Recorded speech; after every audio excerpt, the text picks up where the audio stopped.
live on Skid Row and with some soul. I got a real good friend of mine, actually a really talented brother. I used to sing with his mother, and this brother is multi-talented. He does comedy, he works in production, in the process of filming, videography. He's an actor, he's a writer, he's a philosopher of sorts, real spiritual brother. Just a multi-talented, multitasking young brother. So I'd like to now, without any further ado, I present to you Brother Julius McClendon with his live comedy up from Skid Row. Let's hear for Brother Julius McClendon. Thank you. Good evening. I'm just playing. Hey, my name is Julius McClendon. I'm glad to be here. Thanks, Michelle, for having me. You know, we was before I came in here, we was talking about Michael Jackson. You know, and I know he passed. You know, I watched the funeral. We're not alone. They sang and stuff. And you know, I can't help but wonder, man. Did he really just leave like that? You know, did he die? Does he have another? I mean, you got $500 million. You got to have another body somewhere. I mean, you got a couple clones somewhere at the house. You know, I was at Target and I saw this dude and he was buying a sweater, but I was like, nobody buys a sweater with the little Ninja Gate mask on like that. I was like, I know somebody. That might be Michael. So I walked up to the dude and I asked him, I said, hey, you know, just straight out, you know, I'm not kind of, I'm like, hey, are you Michael Jackson? He turned around and said, don't tell anybody. So, I didn't know if I was going to get arrested for revealing his secret. But Michael's out there somewhere, man. And I remember when I was little, you know, you watch the music videos and stuff, and he has those little moves, like with his hand and stuff like that. It's like, how do you know, what if he was cooking and stuff? What if he had parsley? Like, add the parsley. You know, so I don't know if I know Mike had some little moves, and he would, when he would be like,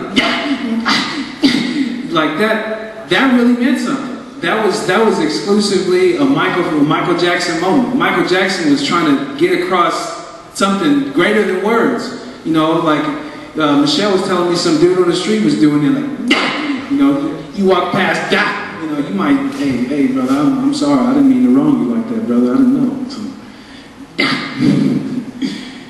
Michael Jackson, yeah, it's important. It's important to at least 3 times a day, man. It gets your stress levels down. You know, you get your push-ups in. You know, so you feel like a brand new person. And wow, you know, it's just to me, like all these people passing and stuff. I think we, you know, as people, we gotta pay attention to that. We gotta look within ourselves and say, all right, who's gonna take the weight? Like that Kool and the Gang song. Who's gonna take the weight? I was listening to that yesterday. I was like, you know what? He's right. Because I didn't take my trash out, I got to pay my cell phone bill, I got to take this weight. So, you know, I'm glad that they're revealing to me, you know. So we had to, you know, have you had to do renovations to your house? Like we had to replace the whole ceiling today. And I had my grandmother, knowing she can't lift nothing, is all in the way. Like we out there lifting this big old 7,000 slab pound of drywall. And she gonna come out there, well, baby, let me get this side. I was like, Grandma, you need your arms for the rest of your life. I don't want you to lose them on account of this drywall. It's not fair. So we'll get it. Yeah. I play a lot of Nintendo games. You know, when I was little, I had all the cartridges and stuff. My friends used to come over. We used to play this game called Karate Kid. And we used to get mad because we would call the game cheating because we would lose all the times. So that's when you learn to get your excuses up as a child. You're just like, you know what? It was the trajectory of this house. That's what happened. That's why I lost, because the house is slammed. It says 47 degrees. Mama, that's why. Okay, I'll go to bed. Yeah. So, you know, I don't know, man. I don't know. I don't know what's going to happen for the rest of 2009. I don't know what's going to happen with this budget crisis we have in California. I think it's a shame that the first thing that they lash out at is, they viper up the kids, they take their stuff. You know, because I remember when I was in middle school, it was like cell block D. You know, I remember we didn't have nothing. We had books from '73. We had teachers that didn't know the books from '73. We had to just figure it out. So, today in history, who can tell me what happened in 1685? Anybody? for an A, for a B. It was bad. And we had math class, we had algebra, we had to spell algebra, that was the test. And, you know, I mean, that was real bad. But thanks for having me, and I appreciate it. And I'll pass this back to Michelle. Oh, okay. You know, Snoop Doggy Dogg, by what I was playing. If you listen to rap music, man, what happened to rap music, man? I mean, I remember when you could turn the radio on at 12 o'clock in the afternoon and turn it off at 8:30 before you went to bed, because, you know, after Nickelodeon went off, I had to go to sleep, you know, but you could keep the radio on the whole time. And now it's like, I mean, every song had something. It's like you could tell Tupac from Snoop, from Dre, from whoever else I listened to 3 people back in the day. We had 4 tapes in the house. It was just like, all right, just turn it over. We're partying again. So, and then now it's like everybody's talking the same thing. And all the songs are like, every song is the same beat. It's like, do, do, do, do, da, bo, like that's it? That's what we got to listen to? Is that what we're teaching the kids? My bubble gum, supersize it, you're the customer? The hell are you saying? That ain't no song. What kind of, you pitching these kids? No, man, I think we need to reform our popular music, you know, so that it's less stupid and more substance, you know, because, you know, in 10 years, the kids that's running around, I'm the customer, yay, that same kid is going to be working at some store. That's it, that same kid is going to be in some office building, supposedly trying to run a business. And how can you run a business when all you learned as a child was back it up, put it down, put it, you know, you need to have some kind of substance for these kids, you know, because we're going to have a bunch of dancing at the club kids when they're supposed to be running this AIG. So I don't know how they're going to be able to do all that.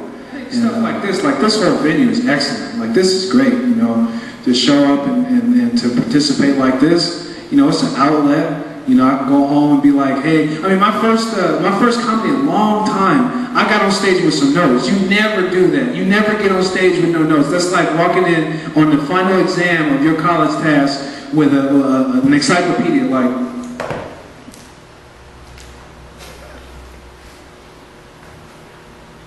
fail. That's exactly what you're going to get, because they are not going to take you in the class cheating that hard. You can't even, now I see people that don't study so bad, they professionally cheat. They're like, okay, look, I'm going to go into class, I'm going to wear the blue scarf, okay, I'm going to sit right there. I'm going to fill out 1 through 7, and then I'm going to go to the bathroom. I'm going to give you the scarf, and you go finish it. Come on, the essay part. You can do the essay part, right?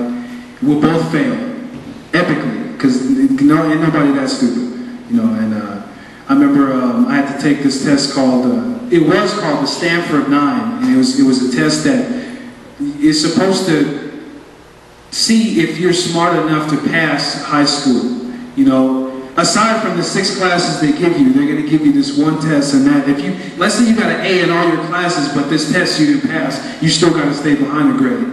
And I felt bad, because I felt like some of my friends were going away to jail, because it's like, after the end, it's like, all right, I didn't make it, man, you know, I don't know what life is going to be like without you, man. It's like, Phil, you getting out in 6 months, man. You know, it's not that bad. God, just study, man. Well, that's my time. God bless you, and love, peace, and strength.